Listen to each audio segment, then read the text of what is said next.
Part 3. These are the first 3 verses of the Exodus 20 Ten Commandments written in Paleo. Aleph Nun Kaf Yod. Yod He Vav He. Aleph Lamed He Yod Kaf.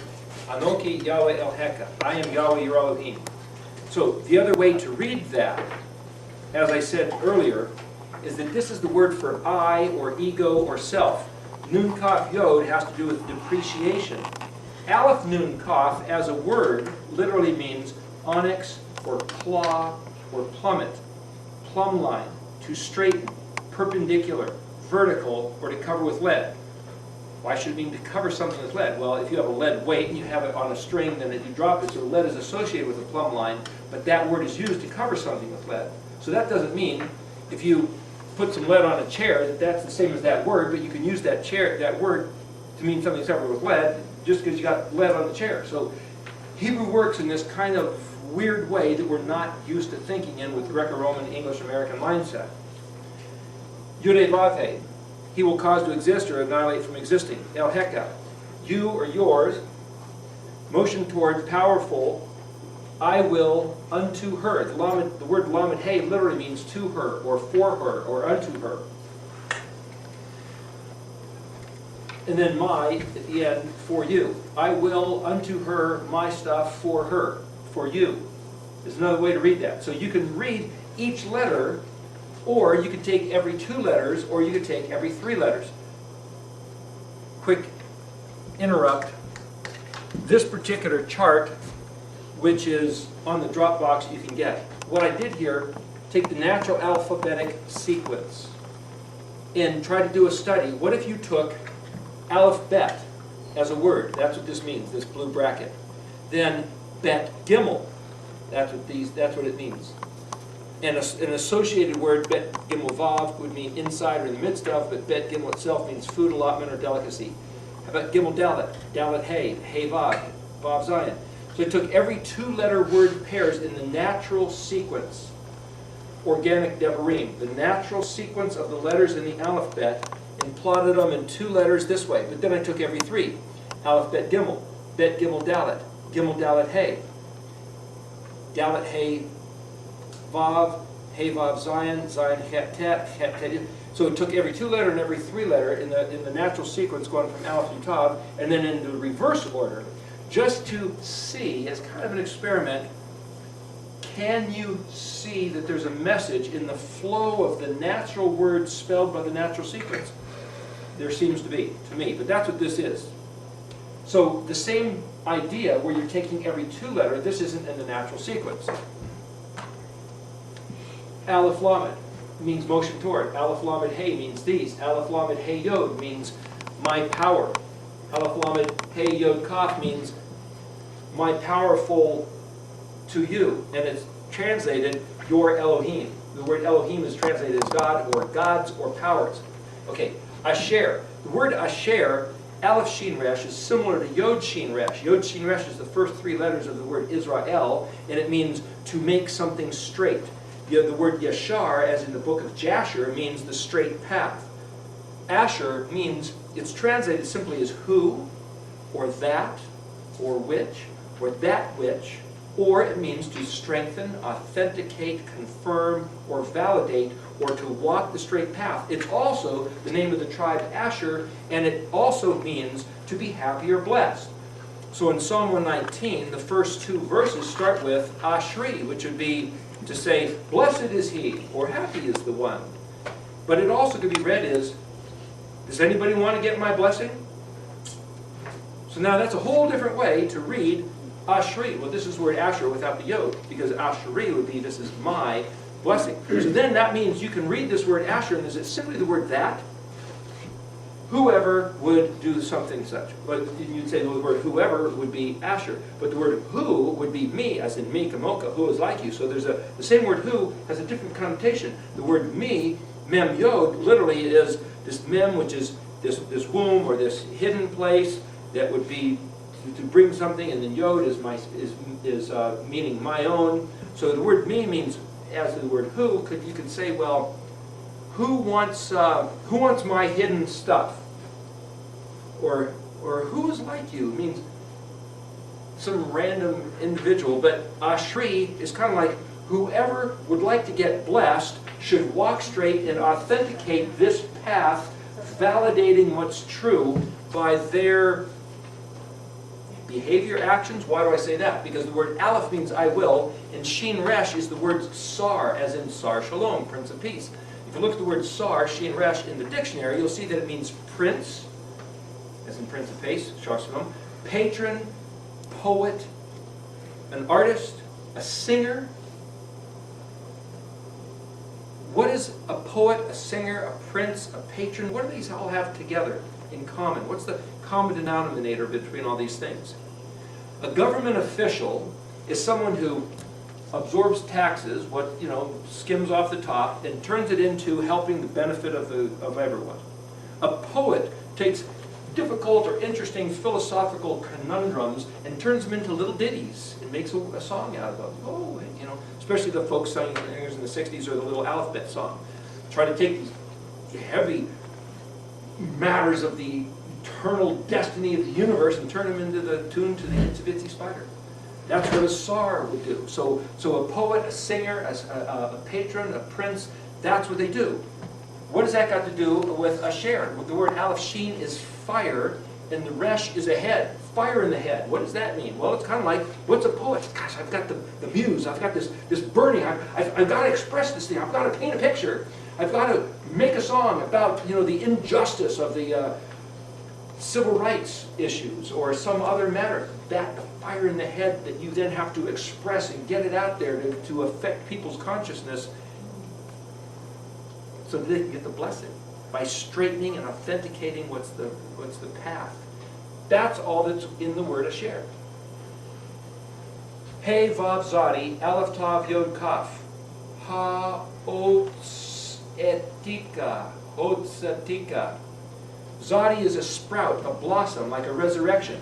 There's the word Aleph Tav, the beginning and the end. Yod, near the end of the word, means my. Kaf is for you. Hey is to reveal. Vav, and make the connection. To reveal this connection about sprouting, Zadi Aleph means go out, get out of here. It's also the word for excrement. It's like, be fouled and be abominate and may be regarded as filthy. Yahweh said, I am Yahweh Elohim who exported and made you get blasted out of Egypt as you were some, in their eyes, filthy excrement. Get out of here from the land of Mitzrayim, Egypt, from the house of Obadim, slavery. This is a very specific covenant, Yahweh to Israel, the very people that were in this place, Mitzrayim. The word Zar, Zadi Resh, is like being between a rock and a hard place. It's narrow straits, where we get the word Caesar, Kaiser, and Tzar or Tsar, like the Tsar of Russia. It's the same word. The overlord that's oppressing you is the Tsar, is the Caesar. Mem is the place of, or the one who, and then Yod Mem is the plural. Excuse me? Oh, sorry. Anyway, Resh Yod Mem would be Reem, like a big ox, Reem or Rom, or like the Romulans or the Romans, in this Star Trek term. It's the big tough guys, the big scary guys. So this would be the place or the name of the armies of Caesar, which is the word Mitzrayim, which is the word for distress and straits, which is the word for Egypt. So what I'm saying is that it's simply translated Egypt, but I'm trying to show you these other things behind the place of Egypt. And this word Zadi, which is to sprout or resurrect, is the same word there, the letter Zadi. And you can say, well, the letter Zadi also speaks of a hunter. It also is like a bird that puts out its wings to fly, having to do with export. It's a blossom. And so there's all these different things that you'll find in the dictionary and you'll find in all the different translations, and you'll start seeing why some translations vary from others. Not that they're doing the wrong thing, but I maintain, as I said in the last hour here, that I believe that it's not the devil who messed up these words. It's not the Catholic Church. It's not the rabbinical Jews. It's not the ones who took Greek and Latin and tried to turn them into a model of their other cultures, what we would call pagan deities. But it was Yahweh himself who allowed, caused, perpetuated the obfuscation, the distortion, the convoluted words that we've been handed down because our ancestors didn't want the responsibility of understanding. Ignorance is bliss. They rejected the covenant, and there's a verse that says, later on in the future, these days, someone will grab a hold of the zitzio of one Jew and say, let us go with you, for we have heard that God is with you. Oh, well, that kind of gives preeminence to the Jews. It's like grabbing hold of like these threads and say, oh, we have heard that God is with you. Wait a minute, what about the Christians? Isn't God with them? Doesn't he answer their prayers? And besides that, the Jews, are they not walking the straight path of Yashar? Or are they spun off in their rabbinical nonsense also? What do you mean God is with you? What do you mean he's with the Jews? There's a different way to translate that verse. What these ones say that grab a hold of the zitziot of one Jew, and some people say, oh, the one Jew, that's Yeshua, that's the Messiah. Or maybe it's any Jew that happens to be wearing a zitziot, because they're the only ones until now who've ever given a regard to the instructions written in the Tanakh. But now, the lost tribes scattered across the face of the earth are awakening and coming back, Kuf Zadi, coming back and regarding the instructions. So anyone of the rest of Israel could see the zitzot worn by a man of Yehuda, a Jew, and say, hey, let's go with you, because Shemanu Elohim Amkam. It's translated, we hear that God is with you, or we have heard that God is with you. But if you look at the word Shemanu, it's we hear. We Shema Elohim. We Shema our mighty one. Am-kam, I and mem, kaf mean mem, am means with, and kaf mem means you, but it's like with meaning in league with you, as you do, together with you. Let us go with you, because we Shema Elohim, just like he said, just like you do, just like we do, together we Shema Elohim. You see the difference? It's not we have heard that God is with you. We Shema, we hear, we obey, we regard Elohim just like you do. And I can tell you do because you're wearing one of those zitziot. And the reason to wear the zitziot, there's 2 commandments, Deuteronomy and Numbers, where he said, listen, I know you guys are going to forget. I know you're going to get distracted. I know that everything else is more important. So tell you what, tie for yourselves these little threads. The word zitzi is like you get the word tzitzi fly. It's a little thing that flies around. Literally, that's what the word means. And he says, put in it a blue thread. You can make any color. It doesn't have to be white. It could be, I got some that are black with black and blue. He says, have a blue thread. And you will see the color blue, and I will decree that when you see the blue thread, you will remember that I made the rules. I designed this place. I know how it works. I'm telling you how it works. You'll see the blue thread. You'll remember I gave you these words, and you will do them, and then you'll get the blessing. You don't put the blue thread. You have a white one or a different color one. You forget that I gave you any rules. It becomes a habit and a tradition. It becomes a regal of your own regalia. And you forget what I told you because you follow the Talmud instead of the Torah, or you follow the Vatican Council, or you follow the Westminster Confession of Faith, and it's blah, blah, blah, whatever. It just becomes another tradition of doctrine. And you don't keep my words. You get the curse instead of the blessing. So wear zitziot, put a blue thread in it, you look at it, you remember my words, and you get the blessing. What blessing? They're in the 10 Commandments. We'll go through them. Can I just go back? Earlier you just gave a definition of the 10 Commandments, and you said a list of negotiated, and I forgot what the rest of it was. A list of terms and conditions of contractual arrangement, contractual terms of relationship one to another, obligations, responsibilities, and you might say perks and benefits. In other words, it's an obligation of obedience. It's also a responsibility, like, oh, now you're burdened with this thing to carry. But it's also, oh, if you do this, you also get the benefits and all the perks that go along with it. Okay. So now we're going to go through it. So here's the thing. That's the first. Obed. The word obed is where we get the word obedience. It's the word obey.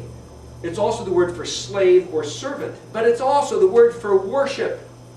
If you're a worshiper of Yahweh, you are an Obed. The word Obadiah, the name of the minor prophet, their book in the Old Testament, is that word. So someone says, I remember hearing a song on the radio one time. It was a Christian radio station, and they're singing the song saying, this song is our worship. And you go, I was thinking, I don't recall ever reading a verse where he said to sing a song to worship him. I do read in the word itself that to be his slave and his servant and do what he said is worship, because it's the same word. So the meaning of the word is embedded in the meaning of the word. The word worship is also slave and servant. And then Yeshua said something about, look, I'm not calling you my slave and servant, I'm calling you my friend. Because you don't necessarily tell you the rhyme and reason for giving a servant a commanded task. But you might discuss it with your friends. I'm discussing it with you. But that doesn't mean we're not as worshipers, and that doesn't mean we can sit there and say, well, I'm going to be your worshiper, but I'm not going to do what you say. I don't have to do what you said. It was my fearless leader said it was nailed to the cross, so I'm not going to do what you said, but I'm going to now have to invent what does worship look like.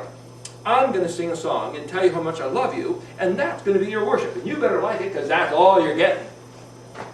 We take it upon ourselves to tell him what worship looks like. He's already told us, because remember, this is his language. He invented these letters, proven because they map to the 7 days, the 7 festivals, and the Mishkan pattern, which is a model of his son wrapped up in the letters of this covenant. Therefore, it means he, Yahweh, the Almighty Creator of heaven and earth, invented and designed and orchestrated and initiated the functional aspects of real living life embedded in every letter. So if he says the word translated worship is obed, and it's where we get the word obedience and obey, like a slave and a servant, it means that obedient servitude to his words is worship by his definition. It's not church doctrine, it's not legalism, it's his language. Okay, I'm just taking that one word to belabor the point to say, I'm not preaching legalism, I'm not preaching grace versus law, I'm just trying to look at it and saying, what do these words mean? Now, the word obed is spelled ayin bet dalet. The word bet dalet is the same word used for Adam when it said it wasn't good that Adam was alone. Well, in English the word is good, in Hebrew it would be tov, and the word for being alone is the word bad. So it wasn't good for Adam to be bad. What does that mean? I'm blending Hebrew and English, so it gets confusing. The word bad, which is bet dalet, literally means if you go to a tree and cut a branch off it, and now you use the tree to make a closet pole or a broom handle or an axe handle or whatever it is, you've separated that branch from the rest of the tree, and now you're going to do something else with it. It's all alone by itself. Bet dalet means to cut something off and to make it alone, unique, separated. Adam was separated from all the other animals of creation. He was alone, unique, distinctly other. That's the word bet dalet. And the letter ayin literally is an eyeball. So if you have, like that song, I only have eyes for you, that's the word obed. I only have eyes for you.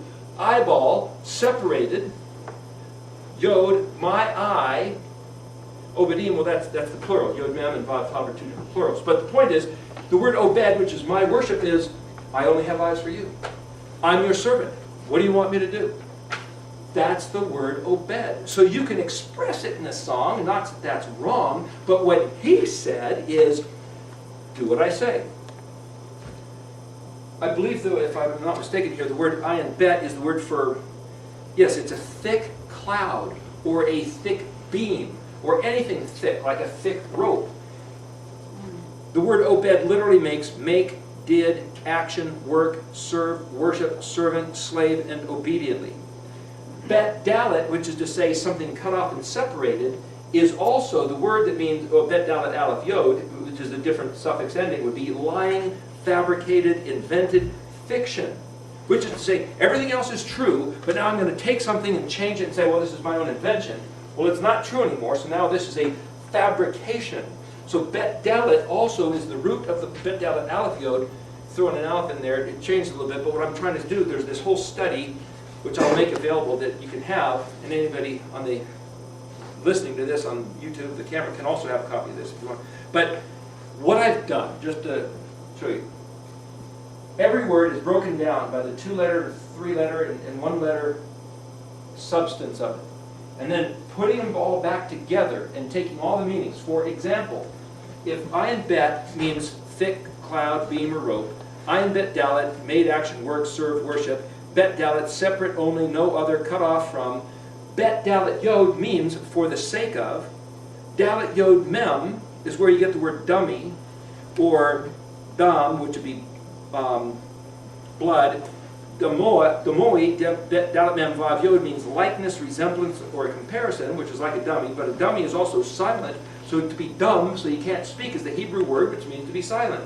That's showing you where English and Greek and Latin comes out of Hebrew.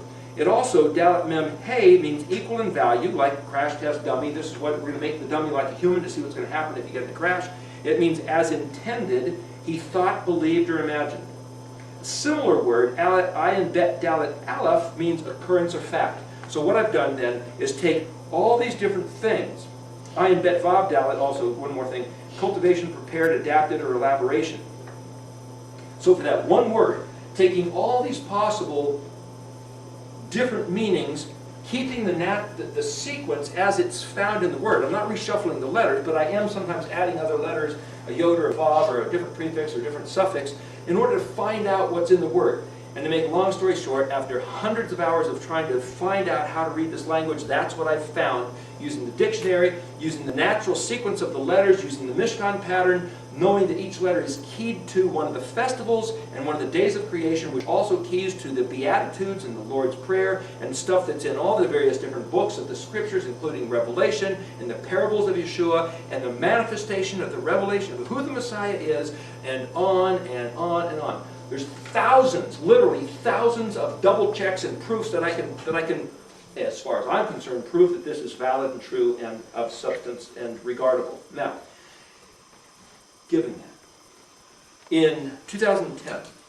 I took all these words of the Ten Commandments and I went through and tried to render them. How could you possibly read these? And I already went through this just to show you the way it reads on the surface. I'm Yahweh your Elohim, who exported you from the land of Egypt, from the house of slavery. Do not cause there or allow there to be unto yourself Elohim Achrim, which would be gods of others, yoked to or in conjunction with Al Panei, my face. Lo ta ashe, this is the word ashe, which is to work or to do or to cause or to make. Lecha, for yourselves. Pasal, which would be sculptured images where you shave off pieces or take a hammer and knock off chunks which are worthless rubble.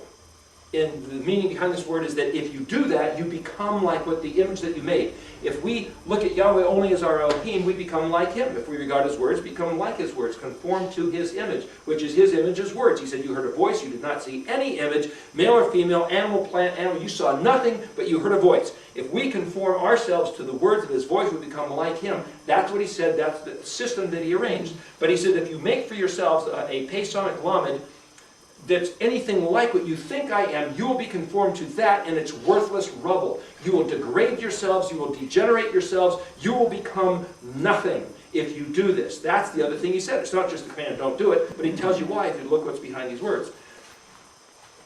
Worth and all, or everything that is in the Mem Nun. So you see a Mem Vav Nun. Well, Mem Nun is the place that's birthed from. So He's talking about everything that is in the heavens, Mama'al would be from above, and that is in the earth beneath, Matachat, and that is in the waters under the earth. Now that's the way it reads. But, so, what I'm going to do, and this is going to take a little bit of time here. In 2010, like I said, I went through and I rendered the whole thing. And then just a couple months ago, I did it again, and I wanted to give it a little bit of space of time to see if maybe I would see it differently, because after going through translating these words through hundreds and hundreds of verses, again and again, looking at it, I've been trying to. It's like I knew there was another way to read these things, and I didn't know what it was, but I kept going over and over, and I think I finally saw something, or realized a way to not just take the individual letter, not just the 2-letter and 3-letter, and not just pull this one thing out, but there's a verse in Ezekiel 45, I believe it is, where He says, this is the teaching regarding the temple. Saviv, Saviv, Kadosh, Kodashim. This is the teaching regarding the temple. It's like, now anytime you repeat something, it's like bookend, bracketed. This is the teaching regarding the temple. Like pointing this. This is the teaching regarding the temple. It's like, well, what's here?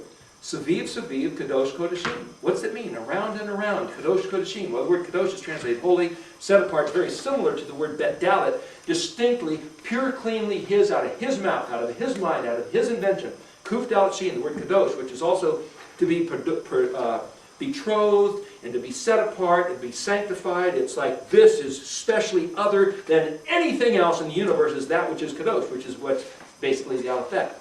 Kadosh Kodashim is known as the Holy of Holies, or the place where the Ark of the Covenant, the Ark of the Testimony was put, represented by the letter Zadi, which is the righteous one, which is the archetype of righteousness, which is Yeshua HaMashiach, resurrecting from the dead, saying, see, I told you I was him. That's the letter Zadi.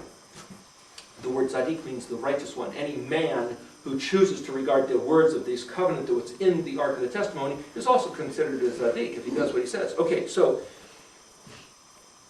the point of that is to say,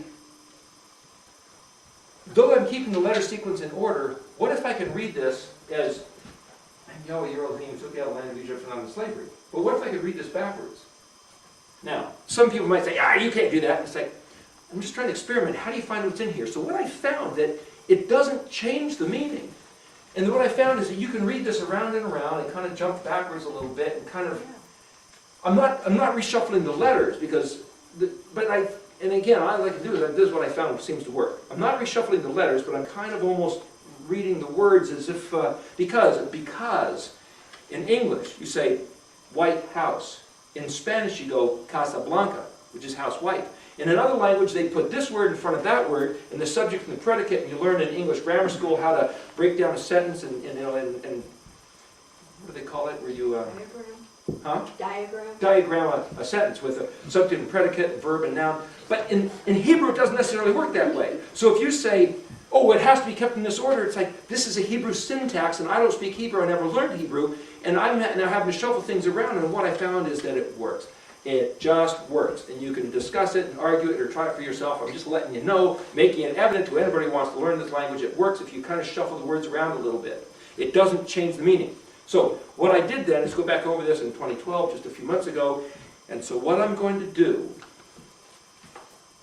I read this in just a series once, and somebody said, I lost track of which commandment you were on, which of the 10. So what I've done here on these pages, I took each verse.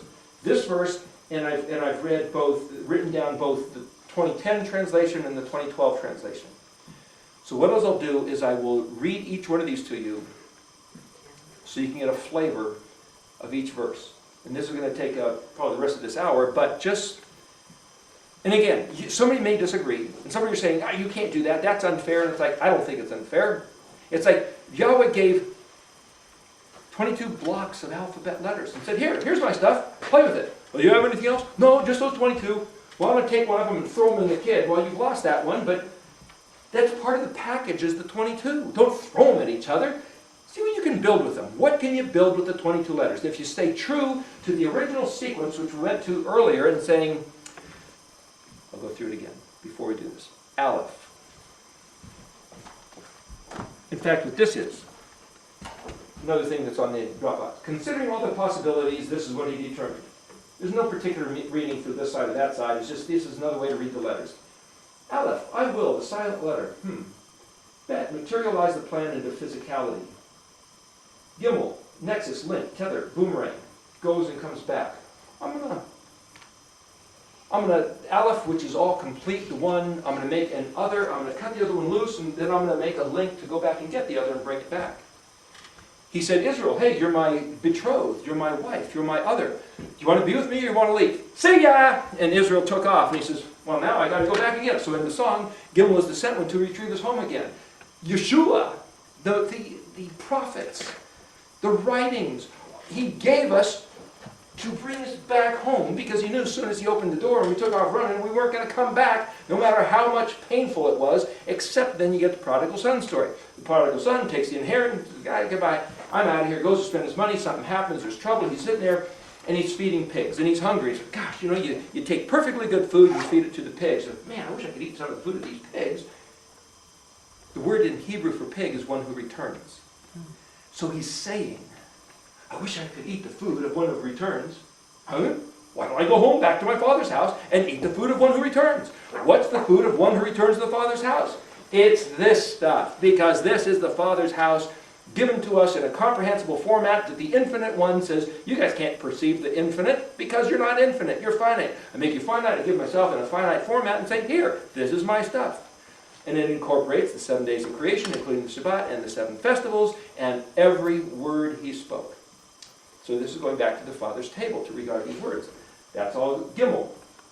Dalet, I will deplete myself of strength, impoverish, reduce myself down to the level of you, then I will reveal the way to man of how to reconnect with me, turning back to the one great thing where you can enter the kingdom. You will be sealed as mine. I'll give you the full basket of all my stuff. I will empower you by giving you my words and the teaching and learning to bring forth the unseen and invigorate you with life and equip you that you could be the branches of me who is the vine, and like the picture of the menorah, and give you a responsibility like stars in the sky in the jurisdictions of the seasons and the various constellations. I will put you here and you here and you here, like men on a construction crew. This one's doing concrete and this one's doing plumbing and this one's doing roofing.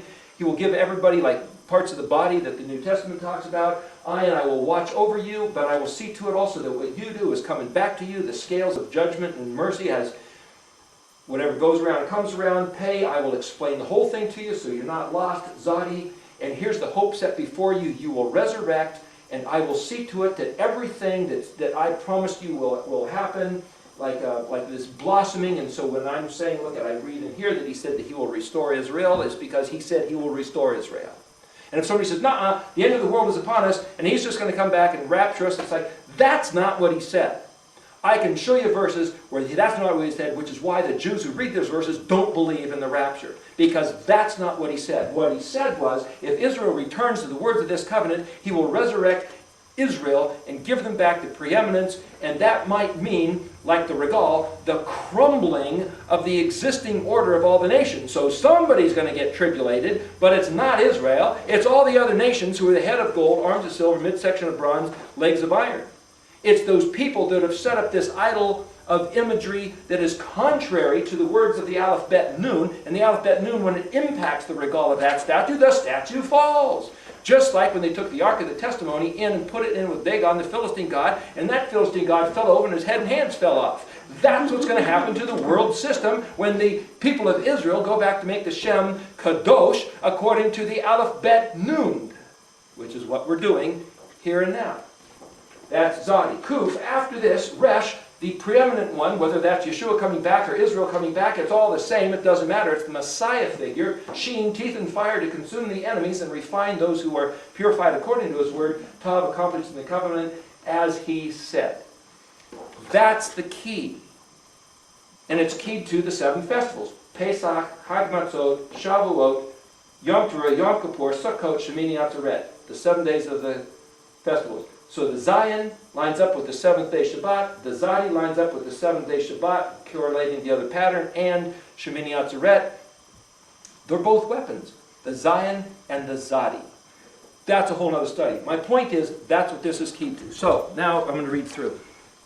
So just so you know where this is coming from. So, when he says, I'm Yahweh your Elohim, who's taken you out of the land of Egypt, out of the house of slavery, this is another way to translate those words. I myself have prepared these words to be the accurate standard, the plumb line of truth. I will hobble my own aloof sovereignty, accountable to no other one, to be reduced to the conformity of the very matters that I have exported to you. In order to authenticate the pace, I myself will go out running this course with you. Neighbors, though you will treat me as filth, piercing the righteous one in the place of Caesar. From within myself alone is objective adaptation, obedience to the facts of how to walk straight, my own line. The other way to read it. I will diminish the grandeur, the otherness of myself from beyond reach. Yahweh. Lowering down. Drop, plummet, the how-to. I will lead whoever that would be blessed. The product, the yield that I am with you, your benefit, what is yours is at my expense. Like a palm leaf. I produce the palm leaf, you get the shade. Cut off, make stop the fabrications, the lies embedded into your subconscious, your subliminal programming. that have been put into you. Your internal place of being between a rock and a hard place. At the place where I am, my domicile, obedience is for the sake of resemblance. To think as I think, seeing differently from all others like me. I will exalt the man who nurtures righteousness as I do, trained and adapted according to my own Tav, sign of the covenant, insignia. That's that first verse. Second verse. Do not make for yourselves Elohim Achrim, gods of others, yoked to my face.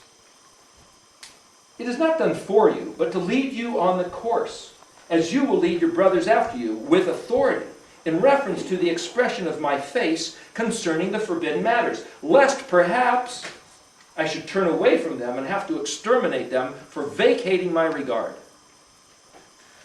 The other way to read it. Not he will allow to happen, or cause to become unto you, Elohim, others, together with my face. Now this reads kind of disjointed because that's the way the Hebrew words are. And I'm trying to remain true without adding too many filler words. So again, that's the Hebraic pattern, the syntax. Other powers disappear while my gaze is upon you. Other powers are void. This engages a state of war as far as I'm concerned. Another way to read that same verse.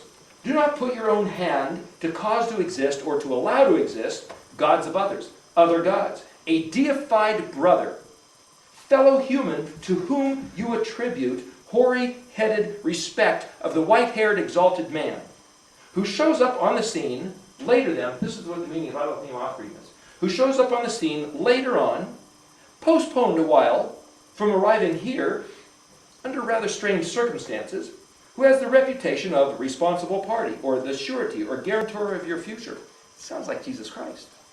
Which is why you don't worship Jesus Christ, you worship Yahweh only. But Jesus Christ was convoluted out of Yeshua, and Yeshua was the sent one who said, hey, worship Yahweh. Regard his words. Obey his commandments. Do what he said. And people say, well, he didn't deny worship. He never said to worship him. He said worship Yahweh. Now, he might be Yahweh in the flesh in disguise, but we don't worship the disguise because he came in the cloak of a man. But man was made in the cloaked image of Yod-Heh-Vav-Heh. According to these 10 words, according to these 22 letters. So to worship Yeshua, or to worship Jesus, I think contradicts this scripture where he says, do not allow or cause there to be by your own hand Elohim Achrim. And this word ach is brother. Char is the word for white or hoary-headed, where we get the word chor or hoary-headed, white-haired. Oh, there's a dignified noble, like the British judges in the guys like Clinton with the white hair. Reem is the grand stature. Do not let there be powerful ones who are your brothers with white hair that you give a great statue to, yoked to my face. The word ayin lamed is not just above, or it's at, it's concerning, it's next to, on account of, in regards of, in reference to my face. But the word face is pei nun yod with his mouth, the living thing that jumps out of, the hand which is my, which causes something to work, which is the definition of a word. The word for face sounds like the description of a word. Do not think that one of your brothers who you give noble regard to, and even Yeshua coming back to the book of Revelation, looks like he has white hair, do not worship him as an Elohim in connection to my words. As the word made flesh, of course we should worship him. Do not worship him and make a god of him like the others have done. Do not do it. Oh, but we should do it in reference to him. Do not do it. You worship Yod, Hey, Vav, Hey. That is the one that gave us words, not images. Amen. The Greek Orthodox, the Russian Orthodox, the Orthodox people have images thinking they're looking at him. He said, do not do it. Well, this is the covenant given to Israel. So you Orthodox people can do anything you want. He said to Israel, do not do this, yoke to my face. If you want to be Israel, don't be lied to by your fearless leaders. Fear Yahweh, and him you shall serve with all your heart. That's what this is about. Amen. Okay. Let's right back to the Shema. Like the Shema. Okay. Who stands up on the scene, who shows up on the scene later on, postponed a while from arriving here. That's the word achar, which, after a while, the word Achar literally means later on, in the future, postponed, other, strange, next. So I'm taking all these words and putting them together and coming up with this narrative. Who in any way is connected to or in reference to my face, especially if you attribute him a superior regard than that I myself have expressed. Any sort of alternative, powerful Superman figure who would entice or provoke or beguile you to disengage from regarding my face, which is actually not a face, but is my words, who on account of his great respect, you evacuate your bowels from warmly and affectionately attending to the growth and development of my seed, my word, which I implanted within you.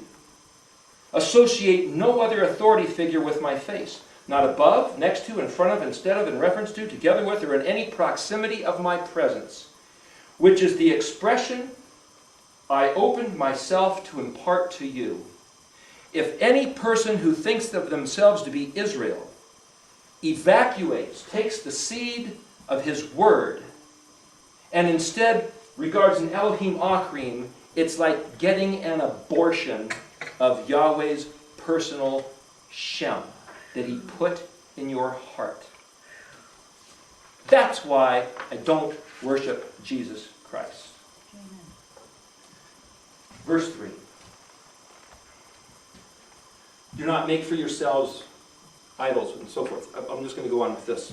This word tashag also can mean military industry. So here's another way to read this. No militars. Now, militar is a Spanish word meaning military authorities and powers and forces. No militars against you. Canceled, annulled. And all of the portion that was assigned, only the blessing, pleasantly perfuming from above, blanketing. And whoever explains, makes clear the track, the defined course, the one who directs by what means to the house of the west. House of the west, that would be Ephraim. Whoever explains to Ephraim explains the underlying reason for this dispersion, this galoot path of tangles and Celtic knots. That's what we're doing here. The Jews may not have any regard of what we're doing. Talking to Ephraim, the 10 lost tribes, scattered across the face of the earth. The word galoot is where we get the word Celt. Gimel, Lamed, Vav, Tav. Vav, Tav is the plural. The Gaul, like Gauls, is France, Europe. The word in Hebrew for Gaul is the woes who were like a revolving door. They were kicked out of the land for being idiots and blown off the covenant and became lost and forgot their identity and became scattered across the face of the earth. And like in, I think it was Bugs Bunny, and the guy said, "Oh, you big galoot." That's Hebrew, that's Jewish for saying, "You stupid fool. What have you done? You threw away the covenant, lost your treasure, and lost your identity, and now you've got to wander the world lost in tangles and knots like the Celtic knot." The Celtic pattern is a pictorial, graphic representation of the curse that Yod-Heh-Vav-Heh put on his people Israel. To be lost in confusion, no beginning, no end. You lost your way, and you'll never find it back until he, Ayin Tav Kuf Zadi, Daniel 12:4, opens it up and says, now you're free. Which is right now, I believe, out of 2012, which is why we're talking about this.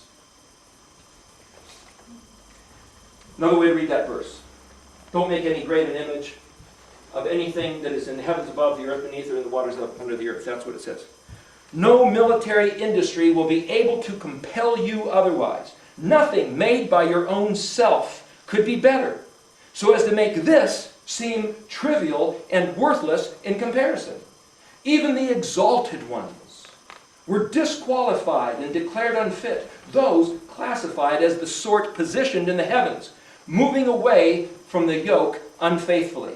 Even those from on high must walk straight according to the clear explanations of righteousness as laid out and stipulated on earth. The extent to which one must stand, being dismayed by terror and fear, being abhorred, is determined by the extent to which one determines not to run this course of excellent virtues, of righteousness, by which the concept of innocence is determined, as it has been appointed so as a means of comparative evaluation.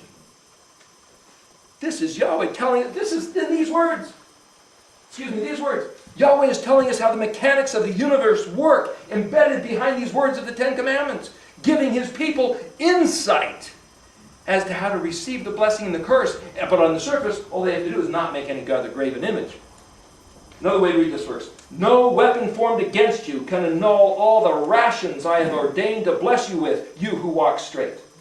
It's not what you are forced to do that disqualifies. Every matter of compulsion is considered and weighed, taken into account.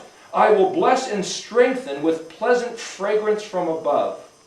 Whoever will ascend this staircase, this particular area clearly defined. My territory is righteousness. And it is exactly by that means. Its avoidance is the underlying reason for trouble, confusion. Do not make for yourselves worthless statues. You will be disqualified. Every image will be assigned the power to intoxicate as it is esteemed, to treacherously betray, contrary to ascending. Whoever does so will be cast into a pit, confined underneath, shattered and dismayed. As long as these high places are tolerated, so too this determination. Bound, not running, tangled knots, tense exhaustion. The fourth commandment, which I didn't write up here, which is do not regard or bow down to them, and do not serve them, for I am Yahweh your Elohim, powerfully jealous, visiting the iniquity of the fathers upon the children unto the third and fourth generation of those who hate me. That's what it reads in English. This is what it says. There is not made known any other basis of renaissance, of renewal, of revival for them other than adapting to the likeness of just exactly that which my hand expressed to them. Lies and deception has confused and misdirected, leading to bloodshed and disappointment, because what was elaborated has been turned around, and with equal value, life ceases. The only condition that I, Yahweh your Elohim, Yahweh Elheka, will straighten out that which is distorted, will clear away the wicked, would be to find my daughter worthy of my attention, nested in with fanatical passion, attending to what I myself am jealous and zealous over, remembering the marital duty of a mother preparing for children, one who will establish a place as appointed, and one who will ask to be impregnated with my words, adorning my habitation suitably, becoming beautiful to me, glowing, search out, uncover my desire. Please transform my violent enmity by consent. As I was deeply impressed and made known my intention in the past, as Adam was deeply impressed by Eva. The word Eva, literally hua, means to be deeply impressed by. As a young man in love, so is the future to become. Become suited to my language, my tongue. Return again and study. I was dislocated by slander, disguised by different teachings. Same verse read again, different way. No limit placed upon what can be expressed, declared, said by them, and no abhorring their unique type, for like me, branded Yahweh. And when they are like me, I will, Aleph Nun, ignite my desire, blast my engines, for they are themselves like I am over this relationship, powerfully jealous, counting every detail, wanting every allowable perk of marital relations. Error, sin, is the perversion of marital fidelity, distorted, ruined, bent, twisted. I will with equal measure. When it comes to any issue regarding my children, what they deserve. And then he talks about this third-person interloper. Any third-party meddling interloper who, for the sake of inserting themselves, while my children are drowsy, trying to take advantage of account of their time out, their appointed banishment, and its bewildering curse of confusion and aimless wandering. You New World Order people who are trying to dominate the sons of Abraham, Israel, which includes the sons of Esau and the sons of Ishmael. While my children are drowsy, trying to take advantage on account of their time out, their appointed banishment, its bewildering curse of confusion and aimless wandering, and also causing them to lie down and mate unnaturally, bestially, idolatrously, in order to provoke my ire against them, transforming me into violent enmity. Whoever, for the sake of the desired thing I named, I specified, sounds like Shabbat rest, causes a great uncovering by changing my words, changing my dwelling, disguising my beauty, chewing up my decorations, altering the adornment of my own habitation, biting my tongue, as they transform my suit, reprisal, my language by my own teeth. I agree, my tongue is changed to hatred, enmity, violence. Search out, seek the fourfold curse. Sounds like Leviticus 26. My desire is evident. Verse 5. And working chesed, tender loving kindness, unto thousands of them who love me, and who shamar, who keep my mitzvot commandments. Here's the secret to understanding what gets me going, what turns me on. This is passionate love giving to me. Lovely affection, kindness, pious, mild goodness regarding my words. Domestic, to me, is a full mouth of celebrating every drop of my Shem, according to my mouth, as I initiated and instructed. Sounds like Hebrew. This is not exaggerated nonsense. Take care to remove every drag of gloominess. Quit acting like doing what I said is stocks of torture, shame, reproach, and insult. Not wearied by my training unto becoming rebellious, bitter competition, beating the air, arguing for the sake of finding a way out of listening, of obeying my precepts, my previously conceived matters of my passion, which were expressed in order to team up in association with me. That's what the alphabet is. That's the Hebrew language. That's the 7 Moedim festivals. That's what every word he said is all about. Conform to his image, not because it's legality, but because it's teaming up in association with him, being of the same heart and the same mind. Another way to read that verse. Arranging for occasions of tender loving kindness to occur unto those who are my team of taught ones. No exaggeration, no fooling. I will give myself to the one who loves me. And for the sake of rebellion, in order to contrast the attitude of the one who is a rebel to my ways, to the one who honors my ways, guards my charge, making my stuff the specific issue, a big deal, my strife, my contention, my quarrel is this. Here's the revelation. Listen, obey me. Kindled to burn, only the branches of my menorah attached to my structure will be lit by me.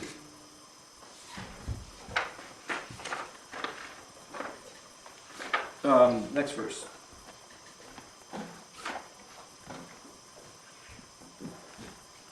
Do not cause there to be an annihilation of the Shem, the name of Yahweh, your Elohim, because he will not hold him guiltless who takes his name in vain. Way to read it. No emptiness in estimating the value of Yahweh being your Elohim. There's nothing to equate by comparative value. Any alternative is worthless falsehood. There's no measure by which to assess the chiefest worth, because no one can stretch out a line far enough to measure the distance or evaluate the radiance of what Yahweh made to be his Aleph Tav. Whoever will authenticate the reality of what's there is himself there lifted up. He confirms the reality of blessing to be possessed at the authorization of his reputation as his personal wedding vow, which is his personal desire to carry. He is elated to do so. Remember Yom HaShabbat to make it Kadosh. The instrument of your purification, the crucible which recurs, which turns things around, is remember according to Aleph Tav, the appointed action which causes the physical manifestation, which is birthing. This is our quid pro quo of the covenant, hence the enticement to blow it off. It's what is required for a man to be reckoned kadosh, which is scrutinized, washed, doused. The way to read that verse. Remembering the purity of his majesty, to attain the privilege of having the truth fixed into one's mind, is the day the dwelling place of El Shaddai is cleansed, made kadosh. It's the seat assigned for his daughter to rest in, locking out all workers, the Shabbat. This is what Hanukkah is about, making the dwelling place of El Shaddai kadosh. Tonight's the first night of Hanukkah. But that's embedded in this verse here. Next verse. 6 days you shall work and accomplish all the task that you're sent to do. Way to read this. A foundation of 6 was laid. Western waters. Western waters, Yodmem, Yodmem. Water is to the sea, to the west. So the way we could read is western waters, or anyway. Navigating away from ancient paths. Salty, mariner, tattered, which is the word malak, as in the Salt Covenant. Abominations of the only choice, unique door. Abominations of the one option. 6,000 years of abomination by digression. I have made the basis, the constitution. I have laid the foundation. All else is appendage, supplemental amendments. Every messenger I send to your team are only wearing this uniform. By this authority do they prove their authorization. Another way to read this. Whoever will sit, he will be provided hidden waters, which are adapted from that place accordingly, elaborated as prescribed, obedient worship, being led into the exclusive place of stability, where everything you could ever do, any idea you may ever consider, is made full, accomplished. Angels are sent to confirm you. They amass themselves to complete your work. All your wearied tiredness is an artificial mission. Yom HaShabbat, Yom the 7th is Shabbat unto Yahweh your Elohim. And all the work that you do, and your son and your daughter and your manservant and your maidservant, and the beast and the stranger that was in your gates. So the 7th day Shabbat, by regarding unto Yahweh your Elohim, he will make that which is hidden, waiting, developing, be brought to term, to birth, returning, giving back that which was taken away into captivity, hidden, lost, kept away, when my sworn oath is fully satisfied. Makes me think of the 2,730-year curse over in 2010. The one who seeks to be captured by me, quests for my satisfaction, will cease from work the 7th day. Regarding what Yahweh caused to exist and what Yahweh destroys, or specifies as done, you are obligated by oath to these. These are how you move toward Yahweh. No compulsory labor. No doing by forced action, industrial production, military manufacturing. In other words, it's not forcing anybody to do this. All messengers, workmen sent to accomplish a task for you at your command, where you have authority over them to say no, or like this, all who are in your service, you and your company, your empire, and one who inhabits your intention, the center of your regard, and one who looks to you for instruction, and one who trusts you to verify what is true, and among all those you kill as bestial brutes, and provoke your ire with incitement, so in order that blessings burst through your gates in equitable measure. It's a list of all who's supposed to regard the Shabbat. Another way to read that same verse. When it finally dawns on someone to return and he seeks to satisfy his vow, his sworn oath of liege, of fidelity, he will notice that he happens to be sitting down on Shabbat. When the 7th era comes around, he who seeks, searching out to uncover, finds me in the contentment of Shabbat, as a designed concept to authenticate that Yahweh is your Elohim. As a village is benefited sitting in the shadow of a large metropolis, so the daughter of El Shaddai sits, is wrapped up in the festivals of Shabbat. As a bird eats its food from the open mouth of a crocodile, her provisions are in his teeth. Your oath to me of sevenfold is not to enslave you, not to dishearten you, make you weak, an object of mockery, or retard your industry. You are not deceived. Every true matter is fully brought into perspective here in our yoke together as Aleph Tav is made evident. We're out of tape. Almost. I'll pick this up, but let me see how far I can get. Affliction, your beatings, defeats, poverty, plagues, being despised are by design. You dwell in the midst of violence and oppression. Your obligation to obedient servitude, which is your worship, is to adapt you to kadoshness, set apartness, to fabricate you into the condition of being like a thick rope, authentic, genuine, confirmable as the very axiom of veracity. You, in and amongst the beasts, is just killing them. You provoke them. The nature of inhuman brutality in you is driven to extinction. You challenge for an attack. Your dainty, delicate tenderness provokes and irritates your foreigners, which is the whole idea. Your enemy is watching you, delighting at pleasure, raging to calculate how you do it. What is the root of your success? Why don't we put this one to the next one? And that, there's just a couple more verses after this.